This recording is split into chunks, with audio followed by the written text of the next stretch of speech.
जेवणानंतर लगेच झोपणं धोकादायक का असू शकतं? कारण त्यावेळी शरीराचं संपूर्ण लक्ष हे डायजेशनवर असतं. जेवल्यानंतर रक्तप्रवाह जास्त प्रमाणामध्ये पोटाकडे वळतो, जेणेकरून अन्न पचवता येईल. पण तुम्ही लगेचच जर आडवं झोपलात तर डायजेशन हे नेहमी स्लो होतं आणि ॲसिड वर येण्याची शक्यता वाढते. त्यामुळे ॲसिडिटी, छातीमध्ये जळजळ करणं, डिस्कम्फर्टनेस होऊ शकतो.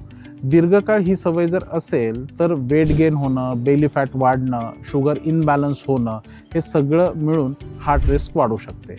विशेषतः ज्यांना BP, डायबिटीज किंवा हार्ट प्रॉब्लेम आहे त्यांनी जेवल्यानंतर किमान 30 ते 45 मिनटं बसून राहावं किंवा हलकं चालावं. आणि सगळ्यात महत्त्वाची गोष्ट म्हणजे लक्षात ठेवा, जेवणानंतर एक छोटीशी वॉक ही डायजेशन आणि हार्ट दोघांसाठी फायद्याची असते.